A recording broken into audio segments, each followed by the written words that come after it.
రేవంత్ రెడ్డి ఉస్మానియా యూనివర్సిటీకి వెళ్ళిండు. ఉత్తుత్తి మాటలతో కాదు 1000 కోట్ల జీవోతో వచ్చా, ఉస్మానియా విశ్వవిద్యాలయాభివృద్ధికి కంకణం కట్టుకున్నా, గుండెల నిండా అభిమానంతో ఇక్కడికి వచ్చా, ఓయూ చరిత్ర నుంచే రాష్ట్ర భవిష్యత్ ప్రణాళికలపై నిర్ణయాలు, విద్య లేకపోవడం వల్లే వెనుకబాటుతనం ముఖ్యమంత్రి రేవంత్ రెడ్డి కదా. మరి మీరు అధికారంలోకి రాగానే ఏం చేయాల్సి ఉండే? విద్య మీద ఫోకస్ చేయాల్సి ఉండే కదా. మీరు అధికారంలోకి వచ్చి ఎన్ని రోజులు అవుతుంది? 24 నెలలు, 2 సంవత్సరాలు దాటిపోయింది. ఇక మీకు మిగిలింది ఎంత? లాస్ట్ 1 ఇయర్ ఎలక్షనే ఉంటుంది, మధ్యలో మళ్ళీ జిహెచ్ఎంసీ అని ఇంకోటి అని ఎప్పుడు ఎలక్షన్ సీజనే ఉంటుంది. మరి మీరు ఎప్పుడు ఆ విద్యని ఇది డెవలప్ చేస్తారు ఈ రాష్ట్రంలో? 2 సంవత్సరాలైంది మీరు అధికారంలోకి వచ్చి విద్య మీద ఇగో మేము పలానా డెసిషన్ తీసుకున్నాం, ఈ డెసిషన్ వల్ల ఇగో ఇంతమంది విద్యార్థులు లాభపడుతున్నారు అని చెప్పేది ఒక్కటి చెప్పండి సార్. మేమేమంటున్నామంటే ఈ 1000 కోట్ల జీవోని స్వాగతిస్తున్నాం. 1000 కోట్లు ప్రతి సంవత్సరం ఇవ్వాలి ఉస్మానియా యూనివర్సిటీకి. 3000 కోట్లు ఇస్తే యూనివర్సిటీ బాగుపడుతుంది. ఇప్పుడు 1000 ఇచ్చారు, నెక్స్ట్ ఇయర్ 1000 ఇవ్వాలి, ఆ తర్వాత కూడా 1000 కోట్లు ఇవ్వాలి. నాట్ ఓన్లీ ఉస్మానియా, అన్ని 10 యూనివర్సిటీలు, కాకతీయ, మహాత్మా గాంధీ, శాతవాహన అన్ని యూనివర్సిటీలకు కూడా పెద్ద ఎత్తున నిధులు కేటాయించాలి. ఫస్ట్ గవర్నమెంట్ యూనివర్సిటీస్ని కాపాడాలి. ఈ జీవోని మేము స్వాగతిస్తున్నాం. అదే సమయంలో ఈ జీవో ఎన్ని రోజుల్లో మీరు ఆ 1000 కోట్లు ఖర్చు పెడతారు? ఒక టైం బాండ్ పెట్టాలి. మేము పెడతానే ఉంటామని ఎప్పుడో బిల్డింగ్ పునాది స్టార్ట్ చేసి ఇవి ఈయనే ఉన్నాయి 1000 కోట్లు ఈయనే ఉన్నాయంటే అది కుదరదు కదా. దానికి ఒక టైం బాండ్ పెట్టాలి. ఆ టైం బాండ్లో మొత్తం వ్యవహారం అంతా జరిగిపోవాలి.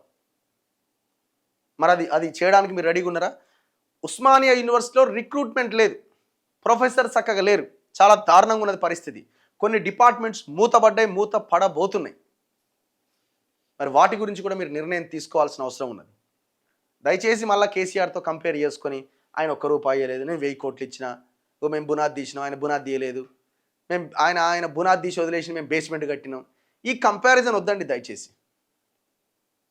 మీరు ఏం చేస్తున్నారు అన్నదే ప్రజలు మిమ్మల్ని గమనిస్తారు. చేంజ్ అన్నారు కదా, మీరు మార్పు అన్నారు కదా, ఆ మౌలికమైన మార్పు ఏం తీసుకొస్తారనే ప్రజలు మిమ్మల్ని చూస్తున్నారు. విద్య లేకపోవడం వల్లే రాష్ట్రంలోని కొన్ని ప్రాంతాల్లో వెనుకబాటుతనం ఉన్నదని ముఖ్యమంత్రి రేవంత్ రెడ్డి అన్నారు. ఆయా ప్రాంతాల్లో నివసిస్తున్న వారికి భూములు, ఆస్తులున్నా చదువులేని కారణంగా వెనుకబడి ఉన్నారని ఇటీవల సర్వేలో గుర్తించామని, అందుకే గ్రామీణ పట్టణ ప్రాంతాలలోని తేడా లేకుండా నాణ్యమైన విద్యను అందించేందుకు ప్రయత్నాలు చేస్తున్నామన్నారు. దయచేసి మీరు మీ అభిప్రాయం ఏంటో కామెంట్ రూపంలో పెట్టండి, నేను చదువుతాను. తెలంగాణ మలిదశ ఉద్యమంలో కీలక పాత్ర పోషించిన ఉస్మానియా విశ్వవిద్యాలయం చరిత్ర నుంచే రాష్ట్ర భవిష్యత్ ప్రణాళికలపైన నిర్ణయాలు తీసుకుంటామన్నారు. ఉస్మానియా వర్సిటీ ఆర్ట్స్ కళాశాల ప్రాంగణంలో బుధవారం నిర్వహించిన ఓయూ అభివృద్ధి నిధుల మంజూరు సభలో ఆయన మాట్లాడారు. ఉస్మానియా వర్సిటీ అభివృద్ధికి కట్టుబడి ఉన్నాం. రేవంత్ రెడ్డి ఉత్తుత్తి మాటలు చెప్పడని నిరూపించేందుకే 1000 కోట్లు మంజూరు చేస్తూ జారీ చేసిన జీవోని తీసుకొచ్చా అని ఈ జీవోని అక్కడ ప్రజెంట్ చేసిండు. బాగానే ఉంది, గొప్పగా ఉంది. అమలు ఏంటన్నదే పాయింట్. కేసీఆర్ కూడా ఇట్లనే మస్తు జీవోలు తెచ్చి బుట్ట దాఖలు చేసిండు, చెత్త బుట్టలో పడేసిండు ఆ జీవోలు. ఈ జీవో ఇంప్లిమెంట్ కావాలి, నెంబర్ 1. నెంబర్ 2, ఈ జీవోలో ఇచ్చినటువంటి ఆ 1000 కోట్ల ద్వారా ఏ పనులు చేపడతారు, ఎప్పటిలోగా చేపడతారు కూడా క్లారిటీ ఇవ్వాలి. ఓయూకు వెళ్తుంటే కొందరు మిత్రులు అక్కడికి వెళ్ళాలంటే ధైర్యం ఉండాలి, ప్రజాప్రతినిధులపై విద్యార్థులు దాడి చేశారంటూ చెప్పారు.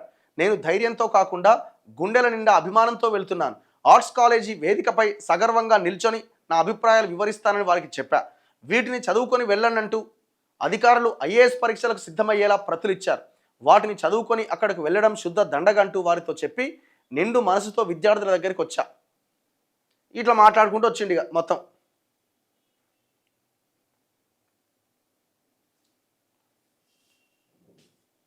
సీఎం రేవంత్ రెడ్డి మళ్ళీ ప్రేమలో పడ్డారు. సభలో ఆర్ట్స్ కాలేజ్ ప్రిన్సిపాల్ ఆచార్య కాశీం మాట్లాడుతూ ముఖ్యమంత్రి రేవంత్ రెడ్డి మళ్ళీ ప్రేమలో పడ్డారు. 30 ఏళ్ల కిందట గీతమ్మను ప్రేమించి పెళ్లి చేసుకున్నాడు. 2 ఏళ్ల నుంచి విద్య అనే అమ్మాయిని ప్రేమిస్తున్నారు. రాష్ట్రంలో నాణ్యమైన విద్యను అందించేందుకు ప్రణాళికలు రూపొందిస్తున్నారు. జీవితాంతం విద్య అనే అమ్మాయి ప్రేమలో ఉండాలని కోరుకుంటున్నా. 1965లో దేశ ప్రధాని ఇందిరాగాంధీ ఆర్ట్స్ కాలేజ్ మెట్లెక్కారు. ఆ తర్వాత వచ్చింది ముఖ్యమంత్రి రేవంత్ రెడ్డి అని తెలిపారు. సభలో మంత్రులు పొన్నం, అడ్లూరి లక్ష్మణ్, ప్రభుత్వ సలహాదారు కేశవరావు, ఎమ్మెల్సీలు కోదండరాం, అద్దంకి దయాకర్, బల్మూరి వెంకట్, ఎమ్మెల్యేలు వీళ్ళందరూ పాల్గొన్నారు. రాజ్ ఠాకూర్, నవీన్ యాదవ్, రంగారెడ్డి వీళ్ళంతా. ఇప్పుడు దీని మీద కూడా కాంట్రవర్సీ అవుతున్నది. ఎందుకు కాశీం గారు రేవంత్ రెడ్డిని భజన చేస్తున్నారు అని. ఇప్పుడు విషయం ఏంటంటే ఆయన ప్రిన్సిపాల్గా ఉండి ఆయన మాట్లాడి ఉంటాడు. 1000 కోట్లు అనేసరికి పెద్ద ఫిగర్ కాబట్టి ఆయన కూడా నా ఇంటర్వ్యూలో గతంలో డిమాండ్ చేసిండు.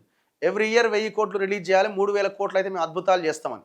సో అందులో భాగంగా ఒక 1000 కోట్లు వచ్చినాయి, గతంలో రాలేదు కదా అనుకొని మాట్లాడి ఉండొచ్చేమో. కానీ అదే సమయంలో ఆయన ఒక మాట చెప్పి ఉండాల్సి ఉండే, నాకు అనిపించింది. ఏమనాల్సి ఉండే, ఈ జీవో ఎప్పటిలోగా మీరు అమలు చేస్తారు, దీనికి ఏమైనా టైం బాండ్ ఉందా, దయచేసి టైం బాండ్ పెట్టండి సార్ అని అడగాల్సి ఉండే. అదే సమయంలో ఇంకొక క్వశ్చన్ అడగాల్సి ఉండే, ఏమని, రాబోయే బడ్జెట్లో మీరు ఉస్మానియా యూనివర్సిటీకి 1000 కోట్లు ఇచ్చారు, బాగుంది. రాబోయే బడ్జెట్లో మీరు మనం విద్య మీద అసలు బడ్జెట్ ఖర్చు మేము పెట్టట్లేదు, 15% తగ్గకుండా మీరు విద్య మీద బడ్జెట్ కేటాయించాలని హామీ ఇవ్వండి దయచేసి అని కూడా చెప్పాల్సి ఉండే. చెప్పినప్పుడు పరిపూర్ణం అయ్యేదేమో అని నాకు అనిపించింది. ఇప్పుడు ఆ లైన్ పట్టుకొని పెద్ద ఎత్తున ఆయన మీద ట్రోల్ చేస్తున్నారు. తప్పదు కదా ఇక.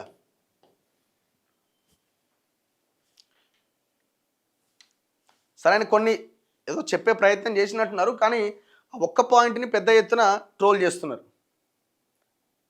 సరే ఏదేమైనా ఇప్పుడు రేవంత్ రెడ్డి ముందు బాధ్యత ఉంది. ఆయనే ముఖ్యమంత్రి కాబట్టి, మన ముఖ్యమంత్రి కాబట్టి, ఆ 1000 కోట్లు ఎప్పటిలో ఖర్చు పెడతారు, ఎప్పుడు ఖర్చు పెడతారు, ఏ వాటికి ఖర్చు పెడతారు అన్నది లెక్క తేల్చాలి. చలో,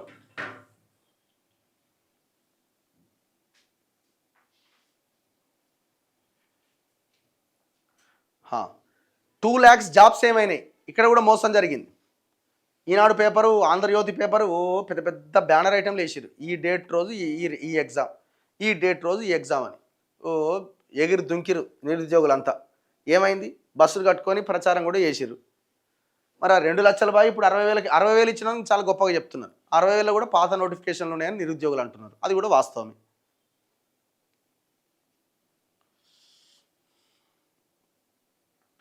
అందులో 700 కోట్లు మింగుతారట.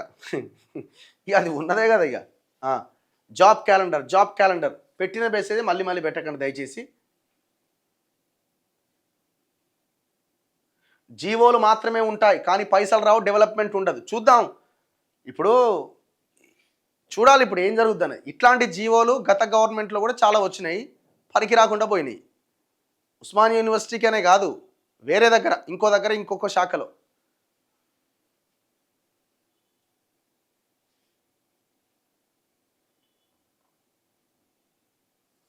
ఆకునూరు మురళిని ఎడ్యుకేషన్ మినిస్టర్ చేయాలి, why CM is keeping it for himself. ఎక్కడున్నారు ఆయన? ఇక్కడికి రావాల్సి ఉన్న మరి ఎందుకు రాలేదు? మరి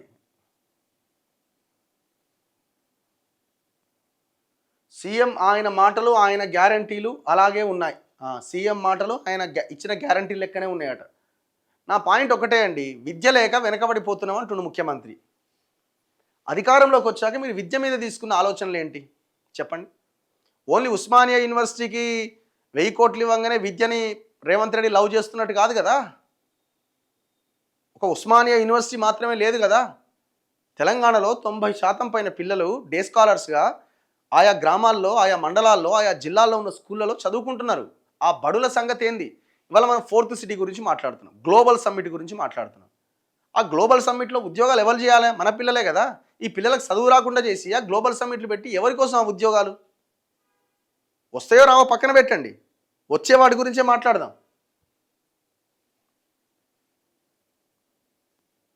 ఇగో ఇది ప్రజల ఎజెండా కింద మార్చాలి ఎలక్షన్స్లో. ఈ ఎడ్యుకేషన్, హెల్త్ అనే అంశాలని రాబోయే ఎలక్షన్స్లో ఎజెండా కింద మార్చాలి. అప్పుడు మాత్రమే మన భవిష్యత్తు ఏమైనా బాగుంటుంది.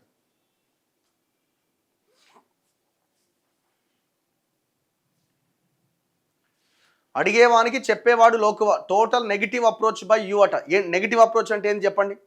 పాజిటివ్ అప్రోచ్ ఏంది? నేను అంటున్నా 7% బడ్జెట్ కాదు 15% పెట్టాలి అని గతంలో మీరు మాట్లాడిరు అపోజిషన్లో ఉన్నప్పుడు.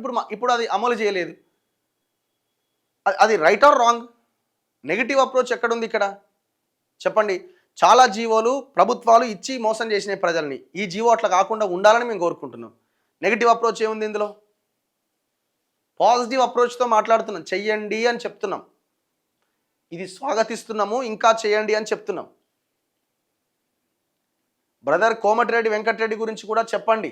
గుండాగిరి అట. ఓ ఆయన సివిల్ ఏవియేషన్ మినిస్టర్ కదా, నిన్న చెప్తున్నాడు గ్లోబల్ సమ్మిట్లో రోడ్ భవనాలు శాఖ ఏదో అని సివిల్ ఏవియేషన్ మినిస్టర్ కూడా యాడ్ చేసిండు దాంట్లో. రాష్ట్రానికి సివిల్ ఏవియేషన్ మినిస్ట్రీ ఉంటుందా? కేంద్ర ప్రభుత్వం అక్కడ శాఖ, అది రామ్మోహన్ నాయుడు దానికి మంత్రి. నేను సివిల్ ఏవియేషన్ మినిస్టర్ అంటుండు. ఏం మాట్లాడుతున్నా అర్థమవుతలేదు.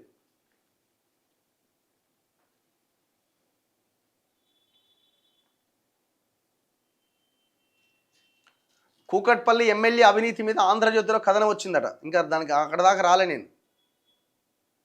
రఘు ఓపిక పట్టు అన్నీ జరుగుతాయట. ఓపికతోనే ఉన్నాం. ఓపిక పట్టకపోతే ఇంకేం చేస్తాం మనం.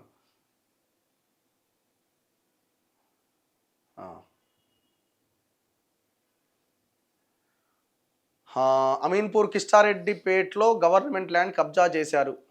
అమీన్పూర్ అంటే ఆయనేగా ఎవరైనా గూడెం కబ్జాలే ఉంటాయి ఆడ. ఆయనేమో బంగారు తెలంగాణ అని కుటుంబం మొత్తం బాగుపడ్డదట. ఈయన కూడా వాళ్ళ కుటుంబ ఆస్తులు పెంచుకుంటుండు. తేడా ఏం లేదు. సేవలు చేసే నాయకునికి ప్రజలు ఓటేయడం లేదు కాబట్టి ఎన్ని ఫ్యూచర్ సిటీలో వచ్చినా అది ఉన్నత వర్గాలకే పోతున్నది. 100% డౌటే లేదన్న.